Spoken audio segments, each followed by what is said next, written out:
오늘장 랭킹5 시작해 보도록 할게요. 오늘은 어떠한 키워드를 꼭 챙겨보고 가야 될까요? 이 두 분과 함께 하도록 하겠습니다.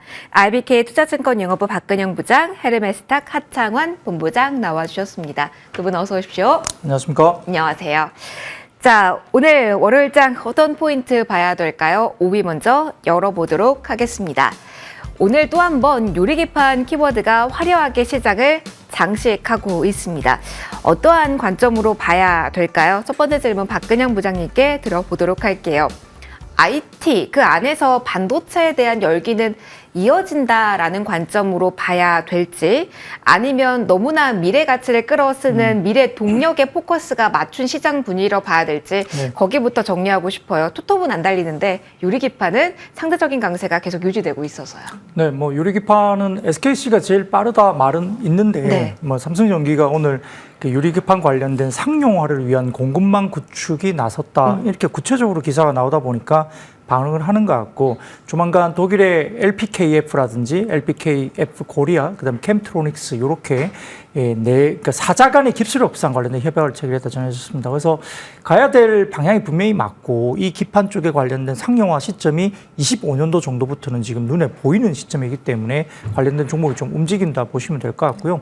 아시다시피 이제 그러니까 기존의 실리콘 유기 기판보다 이게 대면적화가 가능하다는 점도 되게 장점이 있고, 기술적으로 난이도가 있어서 수율 문제 때문에 조금 비싸지 않겠느냐 말들이 있었지만, 이런 여러 가지 기술적인 난제를 좀 어느 정도 해결을 하고 가는 과정에서 양산 관련된 부분까지 도달하고 있다면 좀 의미 있는 시장의 반등이라 좀 볼 수 있거든요. 그래서 뭐 너무 빨리 이게 뭐 반영되는 것이 아니냐 생각을 할 수도 있겠지만, 주가는 이미 그와 관련된 부분들에 대한 기대감, 그리고 뭐 삼성전기나 캠트로닉스가 유기기판 사업만 하는 회사면 돈을 못 벌기 때문에 지금은 다소 좀 부담스럽지만, 삼성전기는 1분기 실적도 굉장히 좋을 것 같다는 이야기가 기본 업에도 괜찮고, 맞아요. 조금 전에 나왔는데 잘 나왔어요. 그렇죠. 캠트로닉스도 마찬가지로 기존에 자기가 하던 사업에서 나쁘지 않은 그림의 유리기판이 하나 더 얹어진 거기 때문에 기본적인 부분들은 크게 문제가 안 될 것 같습니다. 그리고 유리기판 제조에서 핵심 공정 기술이 이제 TGV라고 유리 관통 전극 기술이거든요. 이 부분과 관련해서 이제 장비를 개발할 것으로 이야기되고 있기 때문에, 아마 삼성전기 측이 뭐 캠트로닉스 본사를 뭐 계속적으로 방문하면서 이 기술 적용이 가능한지를 타진했다, 뭐 이런 것들이 핵심 기술에 대한 부분들이 이미 이제 이야기가 나오고 있어서 관련주로서는 역시 충분히 뭐 관심을 가질 만하다 볼 수 있겠고, 아까 말씀드렸던 캠트로닉스 외에도 뭐 관련된 종목들이 삼성전기나 그다음에 YC캠, HP테크놀로지, 뭐 FNS텍 이런 종목들도 관련주로서 언급이 되지 않습니까? 그래서 상당히 중소형주들이 예를 들어서 뭐 SKC와 함께하든 그다음에 아니면 삼성전기와 함께하든 관련된 장비라든지 이런 것들 관련해서 종목들이 꽤 이제 좀 부침이 있을 수 있다 볼 수 있기 때문에, 글쎄요, 이걸 뭐 너무 비관적으로 이게 너무 말도 안 되는 뭐 다음의 일을 너무 땡겨온 것이냐 말을 할 필요는 없을 것 같고, 본업을 잘하는 입장에서 하나가 또 굉장히 좋은 모멘텀이 붙었고, 이제 신사업이고 시장이 완전히 열린다는 점에서는 충분히 좀 가능성을 놓고 긍정적으로 접근 가능하다 보겠습니다. 그러면은 이것도 하나 궁금합니다. 그러면은 대형주가 상대적으로 많이 유리기판 이슈에 덜 간 측면은 있잖아요. 말씀해 주셨던 삼성전기도 그렇고 LG이노텍도 유리기판 관련돼서 코멘트를 내놓기도 했고요. 그런 종목에 좀 더 기대를 키워야 되나요? 아니면 유리기판 하면 많은 분들이 대장주로 필옵틱스 많이 생각하실 겁니다. 지금도 호가차게 가장 분주하게 움직이고 있는 종목이 필옵티커스거든요. 거래량 이렇게 쏠리는 쪽에서 승부를 봐야 될까요? 아무래도 이제 시가총액이 크다 보면 지금 시장의 수급은 좀 부재 상태입니다. 외국인들이 팔지는 않습니다. 왜냐하면 근본적으로 지금 최근에 퀀트 분석 자료를 보더라도 외국인들은 1,300원대 이상에서 원 달러 환율이 있을 때는 외국인들 대부분 다 역사적으로 사자 수급이 꽤 많이 들어오고 있고, 영국과 미국계 자금이 지금 장기성 자금이 국내에 들어와 있기 때문에 연체 이후 18조를 샀죠. 근데 대부분 그 금액들은 삼성전자, 하이닉스 쪽으로 집중되어 있습니다. 다만 이제 지금 영국계는 2001년도부터 보면은 대부분 다 계속 팔아왔던 관점에서 순매도 국면에서 영국계가 지금 치고 올라오고 있고, 미국계는 순매수 국면에서 더 많이 사고 있는 그런 국면을 가고 있기 때문에 수급은 역시 외국인들이 팔고 나가지는 않겠지만, 그렇다고 해서 외국인들이 뭐 하루에 한 1,000억씩, 2,000억씩 이 정도 사고 있는 국면에서 대형주들을 전체적으로 끌어올리기엔 좀 부담스럽죠. 근데 확실한 모멘텀을 갖고 있는 섹터들은 오히려 낙수효과를 가질 수 있는 장비라든지 이런 중소형주 쪽으로 아무래도 수급적인 수익률은 좀 더 유리하지 않을까, 판단을 갖고 있습니다. 알겠습니다. 관련된 코멘트까지 받아봤고요. 본부장님의 의견도 이어서 좀 체크를 받아보도록 할게요. 반도체에 대해서는 일단 어떠한 시선으로 봐야 되는지 이어서 좀 질문을 좀 가보도록 할게요. 요리기판도 전반적으로 보면 정말 이 속도가 빠르거든요. 본봉이 분주하게 움직인 종목들 많고 다른 소부장으로 좀 넓혀봐도 정말 흐름이 많이 빨라져 버렸어요. 이러한 변동성이 커졌다는 측면을 조금 체크할 필요가 있지 않나라는 고민도 하실 것 같아서 이 부분은 어떻게 저희가 봐야 될까요? 글쎄요, 그거는 이제 뭐 시장의 성격들, 뭐 여러 가지 매크로에 대한 중요한 발표들을 또 앞두고 있는 현 시점이다 보니까 좀 빠를 수는 있는데, 그러니까 저는 근데 오히려 반대로 생각해야 되지 않을까 싶거든요. 반도체에 대한 방향성이 있으니까 이런 뭐 유리기판이라든지 다른 쪽에서의 이런 강한 시장에서의 수급 쏠림이 나온다라고 이해를 하는 게 더 맞지 않을까라고 보고 있고요. 그 속도 부분에서 뭐 가파를 수도 있고 아닐 수도 있는 거는 시장에서의 이런 뭐 여러 가지 수급적인 측면이나 뭐 글로벌 증시 같은, 오늘 같은 경우는 대부분의 증시가 다 플러스권에서 움직임이 나타나고 있고, 지금 이제 선물이라든지 외국인 기관 양 시장 모두 다 순매수가 들어오고 있으니까 이럴 때는 조금 더 탄력적으로 움직일 수가 있겠죠. 왜냐면 수급에 대한 이런 널뛰기도 나올 수 있고요. 물론 거래대금으로 보면 좀 약하긴 하지만 그래도 지금 1시 이제 2시 넘어가는 시점에서 현 거래대금이면 최근 중에서는 그래도 좀 높은 거래대금으로 마무리를 할 확률도 배제할 수 없거든요. 근데 이게 FOMC 이전에 움직임이 나오고 있는 거니까 속도 부분 에서는 약간의 좀 회전이 나올 수가 있고요. 일단은 뭐 반도체 안에서 소부장단에서 이런 순환매 부분들은 뭐 이슈나 이런 흐름들에서 충분히 속도적인 차이가 나타날 수 있는 거고, 저는 그거보다는 더 거시적인 부분을 봐야 될 것 같습니다. 최근에 시장 자체가 워낙 산업별로 굵직하게 성장이 나오고 있는 쪽들이 있고, 그 안에서 하루하루의 이런 순환매나 흐름으로 잡게 된다라고 한다면 이런 단기 변동성이 강한 시장에서 정확한 중심을 잡고 가기가 좀 어렵거든요. 근데 이제 반도체 부분에서 지금 이제 수출 데이터가 계속적으로 긍정적으로 나오고 있고, 또 해외에서도 뭐 글로벌적으로 이제 캐펙스 투자 계속 진행을 하고 있고, 뭐 일부 AI에 대한 이런 수요단이 좀 거품이다 이런 얘기들도 나오고 있지만, 그건 또 뚜껑 열어봐야 아는 거거든요. 왜냐면 앞으로 온디바이스라든지 이런 흐름들이 계속 강화가 될 거기 때문에. 그래서 지금 현 시점에서 본다라고 한다면 부정적으로 볼 필요는 없을 것 같고요. 다만 이제 해당 관련된 산업군들에서 매매를 하고 계신다면은 변동성이 좀 극대화가 되고 있는 상황이니까 그 안에서의 비중 조절만 잘 해주시면은 충분히 괜찮지 않을까라는 생각입니다. 비중 조절을 한다면 대형주와 중소형주도 생각을 해봐야 될지 살짝 궁금해요. 워낙 이번 달에는 대형주가 조금은 상대적으로 지지부진한 그런 경향도 있어서 고민을 같이 하실 것 같거든요. 트리거가 될 만한 요인을 뭐로 봐야 되는지도 좀 질문을 드리고 싶어요. 이번 주에도 여러 기업들이 미국에서 반도체 발표를 합니다. 그런데 엔비디아까지 봐야 된다라는 말도 있기도 하고요. 관련된 미국 기업들의 영향력 하나 더 체크를 해주시고요. 오늘 보다 보니까 환율이 저도 160엔대 돌파, 이게 좀 포커스를 맞춰 질문을 드리려고 했는데 개입이 나온 건지 저희 오프닝 때도 한번 봤지만 155엔까지 좀 내려가면서 환율 시장에 급변동이 나오고 있거든요. 관련된 흐름과 외국인은 좀 어떻게 봐야 되는지도 함께 조언 주시면 좋을 것 같아요. 네, 일단 뭐 환율 같은 경우는 아시겠지만 지금 이제 엔화가 상당히 많이 무너지면서 달러 인덱스 통화들이 좀 약세입니다. 유로화도 그랬고 엔화도 그렇고 위안화도 약세이다 보니까 뭐 나머지 통화 3개가 좀 변동이 없어도 나머지 3개가 지금 변동이 굉장히 세기 때문에 거기에 따른 달러 강세 기조가 나타나고 있었던 상황이고요. 엔화가 158은 뭐 거의 80년대 중반까지 가야 이때 이 정도였지, 이런 흐름으로 갈 정도거든요. 그러다 보니까 FOMC 전후로 이제 엔화 같은 경우도 개입이 있지 않겠느냐가 좀 전반적인 분석이었던 걸로 알고 있습니다. 그러다 보니까 오늘 좀 일부 반응이 나온 것 같고요. 당연히 달러 인덱스 안에서의 통화가 일부가 강해지게 되면 달러에 대한 강세는 조금 주춤이 될 수 있고, 이게 이제 원화에 영향을 줬다라고 이해를 해보시면 좋을 것 같습니다. 그러니까 단기적으로 인플레이션에 대한 이런 부담감들, 또 금리 인하에 대한 시기가 좀 뒤로 늦춰진다라고 해서 달러 강세의 흐름들이 일부 나왔고, 거기에서의 환율이 변동이 나온 건 있지만 1200원대, 1200원대 중반부터 사실 1300원대 중반까지 올라왔던 스토리는 이런 주변 통화국의 약세에 따른 환율 상승이었습니다. 그래서 그 흐름들, 왜 달러가 이렇게, 원화가 이렇게까지 가격이 변동성이 생겼는지에 대한 근본적인 그런 이유들을 조금 잡아 나가신다면 지금 상황이 뭐 아예 안 부담스러운 건 아니지만 충분히 1,400원대 이하에서 흐름이라면 우리가 기회를 포착을 할 수 있다라는 부분을 보시면 좋을 것 같고, 반도체 같은 경우는 엔비디아 실적까지는 당연히 봐야 되죠. 왜냐면 제일 중요한 종목 중에 하나니까 봐야 되는데, 당장 화요일에 이제 슈퍼 마이크로 컴퓨터에 대한 실적 발표가 나오죠. 그래서 그런 것들에서 이미 어느 정도의 좀 시그널을 주지 않을까라고 보고 있고요. 만약에 슈마컴이 좀 잘 안 나오게 되더라도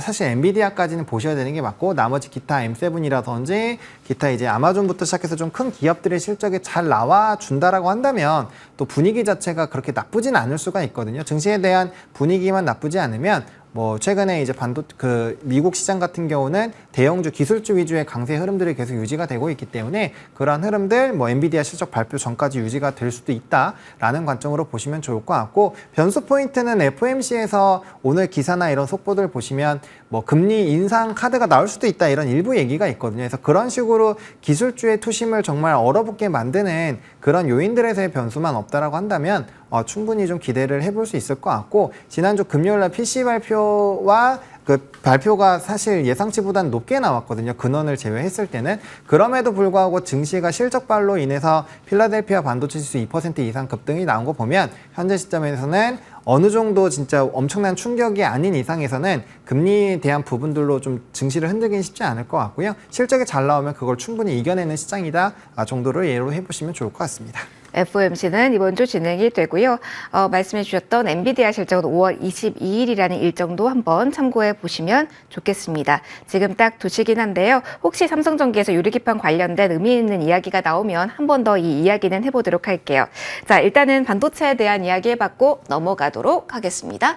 수출 모멘텀으로 올라온 대표적인 섹터가 저희가 5위에서 봤던 반도체이기도 한데요. 화장품 역시 그렇습니다. 화장품 플러스 미용기기까지 같이 엮어서 보기로 하죠. 실적하면은 빼놓을 수가 없는 섹터인데요. 박근영 부장님, 저희 지금 시작에서 실적 민감도가 더욱더 높아지고 있다라는 점을 감안한다면 메리트가 충분히 있는지도 궁금합니다. 근데 화장품하고 또 다른 부분이 미용기기는 잡음이 있었던 쪽도 있어서요. 오히려 더 메리트가 있을 수도 있다라는 진단도 나올 수 있는지 전체 틀 한번 잡아주시겠어요? 네, 화장품주는 역시 이제 실적이 받쳐주는 부분도 마찬가지인데, 그러면 이제 화장품만 실적이 좋냐? 그것도 아닙니다. 미용기기도 올해 1분기가 원래 비수기이긴 하지만 몇몇 종목들은 1분기가 역대 최고 실적이 지금 추정이 되고 있어서 뭐 제가 언급드리긴 좀 어렵긴 하지만 몇몇 섹터들은 사실 뭐 추정치가 확인이 거의 되고 있기 때문에 1분기 실적이 아마 서프라이즈하게 나올 겁니다. 근데 2분기가 이제 본격적으로 또 성수기에 들어가기 때문에 1, 2분기까지 그러면 역대 최대 분기 실적이 이어질 가능성이 있어요. 이익률도 30% 이상의 이익률을 가지고 일부 종목은 50%대 OP의 마진율을 가져가는 게 미용기기 쪽이기 때문에 어떻게 보면 화장품보다 훨씬 더 실적단을 보면 강력합니다. 그러니까 PER이 뭐 30배 정도 받는 클래시스를 포함해서 최근에 주가가 많이 오른 비율이 22배, 23배까지 올라와 있고요. 그 외에도 여러 가지 부분에서는 우리가 뭐 원택이라든지 제이시스 메칼 등등이 있는데, 제이시스 메칼이 PER 13배밖에 안 되고 원택이 한 16배, 17배 정도 되거든요. 뭐 그런 것들을 보면 제일 싼 게 있는데, 이제 일부 지금 뭐냐면 ITC 관련된 미용기기 쪽은 이제 세렌디아 소송건이 이제 예비 판정이 4월 말에 나온다. 그러면 오늘 내일 중에 이제 예상이 되는데, 뭐 그런 것들에 대한 경계감이 있지만 사실 그건 아무 문제가 아닙니다. 관련된 뭐 특허 관련된 소송 로열티를 준다 하더라도 연간 해봤자 한 10억 정도밖에 안 돼요, 일부 종목은. 그래서 그게 연간으로 버는 돈에 대해서 크게 영업이익단을 훼손시킬 만한 그런 의미가 없는 것이기 때문에 센티적으로 그게 악재라고 생각될 수도 있겠지만 전혀 악재가 될 수 없는 거고, 일부 종목들은 지금 소송비만 해도 1년에 3, 40억씩 변호사비를 썼기 때문에 차라리 그게 없어지는 게 특허 관련된 로열티를 주는 게 훨씬 낫습니다. 이익은 더 좋아지는 거거든요. 그 소송비를 안 쓰기 때문에. 그래서 악재가 나오더라도 악재가 아니라는 부분 말씀 꼭 드리고 싶고요. 최근에 일본 같은 경우는 위크데이, 그리고 이제 골든위크죠. 그리고 중국의 노동절 황금 연휴가 있기 때문에 일본의 골든위크가 4월 27일부터 5월 6일까지 최장 10일 동안 쉴 수 있습니다. 그러다 보니까 일본의 최대 여행사 JTB에 따르면은 황금 연휴 일본 여행객들이 해외 여행지로 20.8%로 한국을 가장 높게 꼽았죠. 제일 많이 올 것 같습니다. 일본 오사카 간사이 공항의 경우에도 황금 연휴 기간 동안에 국제선 예상 이용객 68만 2,600명 중에 한국행이 9만 7천 8,400명으로 14.3% 1위를 차지했습니다. 그러니까 우리도 일본을 많이 가지만 일본 관광객도 아마 이번에 한국을 많이 올 걸로 보이고요. 또 5월 1일부터 5일까지 내려지는 중국의 노동절 연휴도 한국을 찾는 관광객이 느는데 지금 시장 조사 기관인 어테스트가 8일부터 12일간의 중국인 1,334명을 중심으로 설문조사 결과 해외여행을 이미 예약한 응답자 가운데 한국행을 준비한 경우가 31%입니다. 작년 1월 조사, 이번에 올해 1월 조사 때 21%였기 때문에 훨씬 더 높은 중국인들도 지금 한국에 들어온다는 거고 실제 체감을 좀 해보시려면 서울에 계시면 명동에 나가보시면 확연하게 다릅니다. 네. 완전히 달라졌어요. 그리고 과거에는 브랜드 화장품 로드샵이 되게 많았지만 최근에는 올리브영과 같은 H&B 관련된 쪽에 멀티샵 쪽이 많이 있기 때문에 확연히 좀 달라졌고 그런 것들이 결국은 그러면 이제 중국인들이 예전만큼 화장품을 많이 삽니까 물어보면 여전히 그렇다는 거예요. 왜냐하면은 워낙 약세 구간의 인플레 효과 때문에 아직은 관광객 유입이 예전보다 덜 함에도 불구하고 지출액은 과거에 피크 쳤을 때 대비 거의 비슷한 수준까지 인당 지출이 더 많이 늘어나고 있어요. 그게 환율 이슈가 워낙 약세 인플레 효과 때문에 그렇다는 거죠. 그래서 우리가 일본에 가가지고 엔이 굉장히 좋기 때문에 일본 여행을 많이 간다고 하지만 외국인 입장에서도 한국 들어와서 그렇게 돈을 많이 쓰는 게 그 환율 효과가 결국 있다는 겁니다. 그리고 관광 트렌드가 이렇게 바뀌긴 했지만 아직까지는 한국에 들어와서 여전히 화장품과 향수를 가장 많이 산다 볼 수 있기 때문에 일부 종목들은 수출 지표도 많고 그다음에 중국의 역대급인 어떤 마켓 쉐어가 많이 줄면서 수출 대상국으로서 중국이 약간 입지가 조금 쪼그러들고 있지만 그럼에도 불구하고 중국이 여전히 1위고 근데 그 메이크업을 미국과 일본, 동남아가 해주고 있고 특히 미국 쪽의 수입액은 역시 한국이 1위를 갖고 있죠. 그래서 미국 쪽에 수입되는 부분도 1위다. 그리고 미국인들이 가장 과거에 별로 많이 안 발랐던 게 기초 화장품이거든요. 스킨 로션 같은 거. 그게 한 30% 정도 이용을 했고 동남아뿐만 아니라 한국과 일본 한 60% 가까이 기초 제품을 썼는데 미국인들이 이 기초 제품 쓰기 시작하고 심지어 선크림까지 많이 쓰기 시작하면서 그 시장이 엄청나게 큰 시장인데 그것도 지금 미국에서 수입 관련된 부분에 선 제품에 대한 수입이 엄청나게 늘고 있다는 점에서 기본적으로 인디 브랜드와 그다음에 OEM, 이렇게 ODM까지도 굉장히 좋아지는 그림이 여전히 나타나고 있다. 그래서 미용기기뿐만 아니라 화장품의 1분기 실적도 상당히 좀 긍정적인 실적이 나올 가능성이 크다는 점에서 여전히 주가 측면에서도 긍정적인 접근 가능하겠습니다. 아직까지 호재를 안고 있는 구간이라는 설명 들어봤습니다. 호재를 안고 있는 구간이라는 키워드가 딱 맞는 3위가 있어서요. 바로 넘어가 보도록 하겠습니다. 3위는 저희가 구리 가격도 고공행진 그리고 수요 측면에서도 계속된 뉴스가 나오고 있는 전력설비주 이야기를 좀 해보도록 하겠습니다. 관련된 이야기 이번에는 하창한 본부장님과 해보도록 할게요. 본부장님, 저희 오늘 오전부터 가장 주목이 되고 있는 쪽이 바로 이 전력설비 쪽입니다. 지난주에 HD 현대일렉트릭 같은 경우는 좀 변동성이 있긴 했는데 오늘 같은 경우는 LS일렉트릭, 대원전서 실적 이후에 정말 단단한 오름세가 확인이 되고 있거든요. 어떤 의미가 있을까요? 여기서 추가적으로 더 많이 올라갈 수 있다. 그 가파름이 나올 것이다 라고 이야기를 해야 될까요? 그럼에도 아니면 비중 조절을 고려해야 되는 구간일까요? 당연히 이제 주가 자체가 많이 올라왔기 때문에 일부분 이제 처음에 들어가셨던 비중에 맞춰서 비중 조절은 좀 필요하다라는 생각은 있습니다. 근데 이제 그럼에도 불구하고 산업적인 성장 흐름은 유지가 될 확률이 굉장히 좀 높다라고 생각을 하고 있습니다. 왜냐면 이제 이런 변압기라든지 이런 산업에 대해서 조금 공부를 해보시게 된다면 사실 AI 데이터 센터를 제외하더라도 구조적으로 노후 전선이라든지 또 신규로 만들어지는 이런 재생에너지 관련된 부분들 그리고 이제 충전 인프라도 해야 되고 그런 다양한 부분들로 봤을 때 우리가 30년 기점으로 보면 적어도 3배 이상의 시장이 확대가 지금보다 되는 걸로 좀 사이즈가 나오거든요. 근데 거기에 이제 AI 데이터 센터가 붙어버리다 보니까 이 3배의 규모가 이제 5배 이상으로 좀 확대가 되는 그런 흐름들로 진행이 되고 있고요. 그다음에 우리나라가 사실 이제 미국 쪽으로 좀 치중이 되는 흐름들이 있었던 상황입니다. 그러다 보니까 지난주 금요일이죠. 미국의 백악관의 이런 공시를 보시게 되면은 전력에 대한 이런 그 규제를 완화를 또 해주고 또 지원금을 또 진행을 한다. 331빌리언 달러에 대한 부분에 대한 얘기가 나와 있습니다. 그러니까 그런 것들도 하나의 또 추가적인 트리거가 됐죠.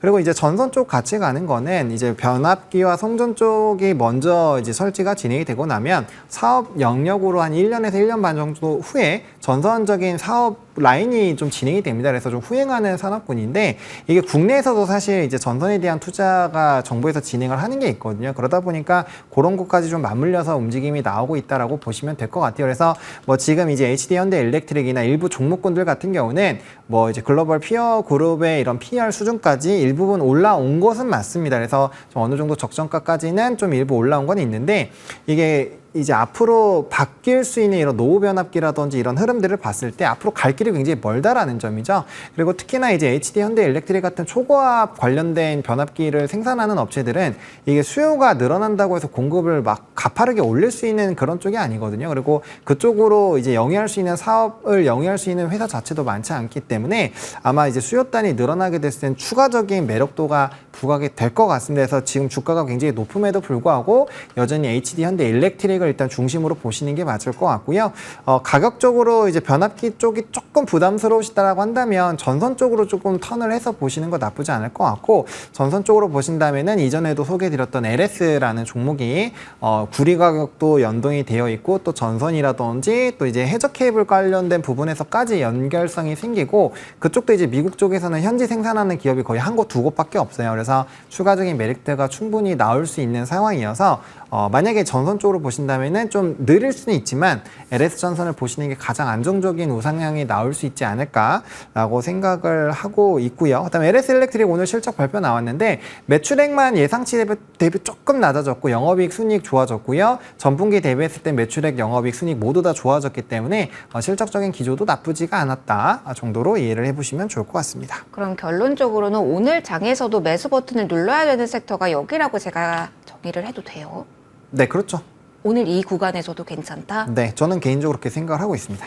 HD 현대 일렉트릭 같은 경우는 추가적으로 수급 모멘텀까지 지금 자리에서 보시고 조언을 같이 해주시는 걸까요, 본부장님? 그러니까 HD 현대 일렉트릭 같은 경우는 최근에 이제 뭐 기간의 매도세는 좀 네. 강합니다. 근데 이게 MSCI 지수 편입과 또 연관이 좀 되어 있는 상황이거든요. 제일 유력한 종목 중에 하나이기 때문에 기간발 매도가 나오면 당연히 좀 주가에 출렁거림은 나올 수 있지만 외국인의 수급 자체가 굉장히 좀 꾸준히 들어오고 있는 상황이거든요. 그러다 보니까 저는 뭐 여전히 상승 기조는 좀 만들어낼 수 있지 않을까라고 생각을 하고 있는 상황이고요. 물론 이제 가격적인 부분에서 보면 지금 좀 상당히 부담될 수 있기 때문에 지금 현재 시점에서 들어가시는 분들은 뭐 단기적으로 이탈하지 않았던 그런 이평선이 이탈이 된다면 당연히 리스크 해지를 하셔야 되는 게 맞고요. 다만 이제 뭐 LS 일렉트릭 같은 경우는 제가 뭐 7만 원, 8만 원, HD 현대 일렉트릭 같은 경우 4만 원, 5만 원대부터 말씀을 맞아요. 드렸기 때문에 뭐 거기에 비해서는 지금 6배, 7배가 올라와 있는 상황이거든요. HD 현대 일렉트릭 같은 경우는. 그래서 뭐 그런 부분에서 좀 부담감이 있긴 하지만 그럼에도 불구하고 산업적으로 봤을 때는 여전히 상승률은 남아있다라고 생각을 하고 있습니다. 같이 그럼 전력 수요를 본다면 약간은 그래도 쉬어감이 있었던 완전 신재생 쪽을 보는 전략을 택하시겠어요? 아니면 그래도 가격적인 부담이 있어도 이쪽이 쏠리고 있으니까 여기서 정면 승부를 해야 될까요? 네, 뭐 가격 부담이라는 건 사실 상대적인 거라고 생각을 하는데 아랫부분에서 올라온 부분에서는 부담스럽지만 산업적으로 보면 저는 아직 비싸다라고 생각을 하지 않거든요. 그래서 저는 변압기 전선 쪽을 보시는 게 오히려 더 맞지 않을까라는 생각은 여전히 유지합니다. 여전히 긍정적인 시각 지금 구간에서도 이야기를 해주셨습니다. 저희 다른 이야기 또 넘어가서 해보도록 하겠습니다. 자율주행 키워드를 살펴보고자 하는데요. 관련된 이야기 박근영 부장님과 진행을 좀 해보도록 할게요. 테슬라발 이슈가 나왔습니다. 지난주에서도 계속 순항을 하고 있죠. 국내에서도 뉴스가 관련돼서 나오고 있고요. 부장님, 사실 자율주행에 대해서는 기대되는 뉴스들이 꽤 있었는데 네.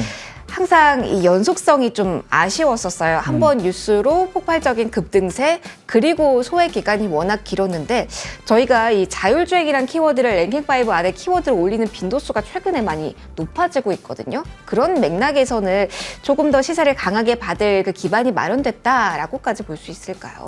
이제 자율주행에 대한 생각은 뭐 가는 방향은 옳다, 그렇게 갈 것이다 다들 인정을 하고 있고 네. 다만 이제 레벨에 대한 이슈가 있는데 레벨 3 이상으로 넘어가면 이제 자율주행은 제조사의 책임으로 넘어가죠. 그 레벨 2까지는 운전자의 책임으로 되기 때문에, 그러니까 레벨 3로 넘어가는 기술적인 허들도 있겠지만 이런 규정적인 허들 때문에 제휴사들이 만약에 인명사고가 나오거나 어떤 자율주행 때문에 뭐가 사고가 터지면 상당한 데미지를 얻을 수 있는 구간으로 넘어갑니다. 네. 그 허들이 있기 때문에 되게 힘들어하고, 그다음에 두 번째로 기술적인 면뿐만 아니라 이제 규제, 그러니까 교통법규라든지 여러 가지 규제에 관련된 부분들이 좀 풀려야만이 자율주행차가 정말 실제 도로를 달릴 수 있고, 또 사용자 입장에서는 여전히 불안하죠.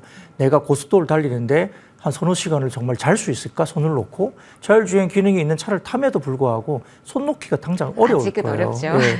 그런 것들이 결국은 주가가 오르다가 당장 자율주행 관련된 부분들이 역시 지금은 좀 시기가 아니지 하고 팔게 되는 겁니다. 뭐 그런 것들은 충분히 우리가 이해를 할 수 있는 거고, 이 자율주행 이야기가 자꾸 나오는 것은 저는 이걸로 봐요. 지금의 이제 전기차나 이런 2차 전지 쪽을 이야기할 때 전기차 섹터에 관련된 방점은 이제는 소재주가 아니에요. 소재주보다는 오히려 전기차에 관련된 부분은 자율주행으로 넘어간다. 그리고 테슬라도 어쨌든 가격 경쟁에서 좀 헤어날 수가 없기 때문에 비아디나 CATL 관련된 부분에서 역시나 같이 지금 테슬라도 가격을 계속 내렸기 때문에 이번에 실적 보시면 1분기가 어닝 쇼크가 나올 정도고요. 현금 창출력이 굉장히 좋았지만 지금은 이번에 테슬라의 방점은 주가가 급등하게 나온 게 결국은 FSD 관련된 이슈가 나오면서 주가들이 좋아진 거고, 저가 모델 2로 가는데, 그럼 과연 이제 저가 모델만 갖고 가면 무조건 수요가 폭발하느냐. 지금 캐즘의 영역에 있던 것들이 저가 모델 나온다고 갑자기 뭐 안 팔리던 전기차가 갑자기 2배, 3배 더 많이 팔리냐. 이건 또 다른 이야기인 거죠. 그래서 일단 저가 모델로 가는 것은 당연히 가야 되는 부분이고, 그 외에 이제 추가적인 어떤 수요를 끌어올리려면 기능적으로 전기차가 뭔가 있어야 되는데, 그렇게 되면 결국 여기에 방점은 FSD를 포함한 자율주행 쪽에 있다고 보는 거예요. 그래서 지금 저는 개인적으로 이 전기차 관련된 섹터의 부분들이 이제는 2차 전지 셀 소재 쪽보다는 오히려 자율주행 쪽으로 전기차 쪽에 관련된 부분들은 힘이 좀 실릴 것이다. 그 방향이 중요하고, 그게 기본적으로 구현이 돼야만이 2차 전기차도 굉장히 다른 수요를 견인할 수 있다고 핵심적으로 보고 있습니다. 더군다나 지금 테슬라로 인한 뭐 중국 당국이 데이터 안전 검사에서 외자 기업 최초로 적합 판정을 테슬라 쪽에 해주고, 그다음에 일론 머스크가 인도에서 급하게 중국으로 넘어가고, 또 중국의 어떤 사람과 만나고, 그러면서 기본적으로 FSD 관련된 이야기가 나오는데, 오늘 바이두 관련해 가지고 지금 테슬라가 바이두하고 협업을 이제 했다라는 이야기가 중국 쪽에서 나오거든요. 그래서 소프트웨어 업그레이드가 될 것이고 이렇게 이야기 막 되고 있기 때문에 자동차 데이터 처리 사항 안전 요구 검사 상황 통지 문에서 테슬라 상하이 기가팩토리에서 생산된 차종 모델 3와 모델 Y가 모두 검사를 통과하면서 중국 시장의 자율주행 관련된 부분들이 열린다고 보여야 되겠죠. 그래서 이런 부분들이 결국은 이번 통지에서 검사 통과 판결을 받은 업체가 비아디, 리오토, 로터스, 호존, 니오 이렇게 되는데 거기에 테슬라가 끼어 있죠. 그러다 보니까 결국은 완전 자율주행 FSD 소프트웨어 도입 가능성도 켜지고 있고, 또 테슬라도 빨리 선점을 해야 되니까 FSD 관련된 서비스 가격을 또 확 내리면서 완전히 이제 확대를 시키려고 하고 있지 않습니까? 네. 그런 부분뿐만 아니라 현대기아도 마찬가지고 최근에 벤츠까지도 지금 자율주행 관련된 레벨 3 관리 이상으로 지금 시행을 하고 있기 때문에 역시 이 방향으로 관련된 부분들이 갈 수밖에 없다. 그러면 이제 당장 자율주행 소프트웨어보다는 역시나 이제 관련된 뭐 카메라나 모듈 같은 거, 레이더, 라이다, 카메라 모듈 이런 쪽에 관련된 부분들은 실적이 나오겠죠. 네. 왜냐하면 개수가 많이 들어갈 수밖에 없으니까 뭐 그런 쪽으로 좀 포커스를 가지면서 자율주행과 관련된 부분들이 전기차 시장과 맞물려서 지금 자율주행 쪽으로 지켜보시는 게 좋을 것 같다 생각이 듭니다. 소재 쪽에 포커스해서 이제 자율주행 쪽으로, 그리고 이 안에서도 일단 숫자, 실적이 찍히는 쪽에 주목해보자라는 조언까지 함께 주셨습니다. 저희 마지막 키워드 체크하고 마무리를 해야 될 것 같습니다. 전반적으로 실적은 좋지 않습니다. 오늘 SK 이노베이션 실적 발표를 했죠. SK 오늘 실적은 계속 부진하게 나왔습니다. 다만 오늘 이 시간엔 조금 수급 측면으로 질문을 드려보고 싶은데요. 본부장님, 장 초반부터 IT 업종은 좀 외국인이 파는데 화학업종, LG 화학 같은 종목들을 강하게 사는 모습이 나와서 어떤 성격으로 사나 궁금했거든요. 근데 오후 들어서 셀 업체 일부 종목 중심으로는 또 한 번 강하게 이쪽으로 수급이 몰리는 것 같아서 화학과 2차 전지 분명히 맞물리는 구간도 있잖아요. 수급 이동에 대해서 오늘 좀 포커스를 맞춰야 될지, 포인트가 될 수 있을지 일단 궁금합니다. 근데 이게 약간 좀 헷갈릴 수 있는 게 네. 뭐 오늘 롯데케미칼이나 금호석유 이런 화학 쪽, 석유화학 쪽이 같이 움직이다 보니까 약간의 좀 의미부여를 강하게 하려는 약간 그런 느낌이 있는 것 같기는 한데 네.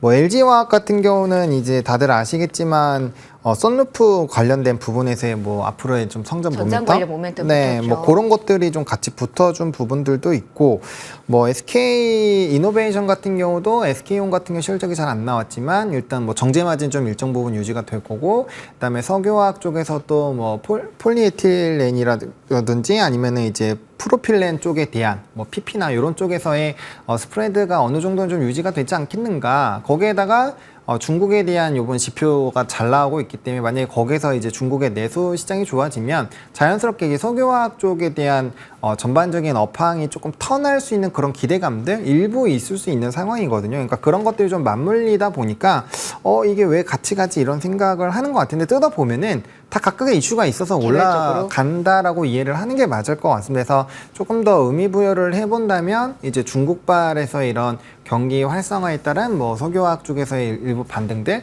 뭐 그런 것들을 좀 보실 수는 있겠는데 이거는 이제 또 지표가 또 한 번의 단발성으로 보시는 게 아니라 또 이게 앞으로 어떻게 변하는지를 좀 보셔야 되지 않을까라고 생각을 하고 있거든요. 근데 워낙 저점인 종목군들이 많아서 그런 부분에서 타이밍을 잡아보시는 건 나쁘지가 않을 것 같고요. 다만 이제 그런 것들로 인해서 뭐 2차 전지에 대한 뭐 턴업이 나왔다 뭐 이런 식으로는 아직까지는 저는 좀 아니라고 생각을 하고 있고 앞에서 뭐 잘 말씀해 주는데 저도 개인적으로 캐즘이라든지 이런 부분들이 명확하게 벗어나기 위해서는 뭔가 이게 확 끄는 뭔가가 있어야 돼요. 뭐 P나 Q단에서 뭔가 확 변화가 나온다거나 아니면 전기차를 뭐 선택을 할 수밖에 없는 그런 상황이 온다거나 예를 들면 이제 조선 같은 경우는 국제해사기구라는 IMO 기관에서 황산화물로 터치를 해서 이제 속도 이제 ABCD1을 등급을 매기고 운행을 못하게 해버리니까 결국엔 노선 박들이 바뀌는 거잖아요. 막 그런 것처럼 뭔가 이런 트리거가 있어서 P나 Q가 어쨌든 바뀔 수 있는 그런 큰 흐름이 안 잡힌 상황에서는 일단 개별적인 이슈가 있을 땐 그런 거에 치중해서 단기 박스권 안에서의 움직임들 뭐 거기에 따른 뚫는 뭐 또 다른 수급이 나오는지 이런 것들로 인해서 좀 개별적인 판단이 필요하다라는 정도로 정리를 드리고 싶습니다. 일단은 가격적인 메리트에 따른 반등의 성격도 포함되어 있다라고 계산을 해놔도 될까요? 그렇죠. 본부장님? 가격적인 부분도 워낙 주가가 많이 우하향을 했었다 보니까 뭐 그런 부분에서 언제든지 사실 기술적인 반등이 나와도 이상하지는 않은 자리였다라고 보시면 좋을 것 같습니다. 강력한 트리거를 일단 조금 더 2차 전지 섹터 내에서는 기다려보도록 하죠. 자, 올장 랭킹5는 여기서 마무리 짓도록 하겠습니다. IBK투자증권 영업부 박근영 부장, 헤르메스 하창은 본부장 두 분과 함께했습니다. 오늘도 고맙습니다. 고맙습니다. 감사합니다.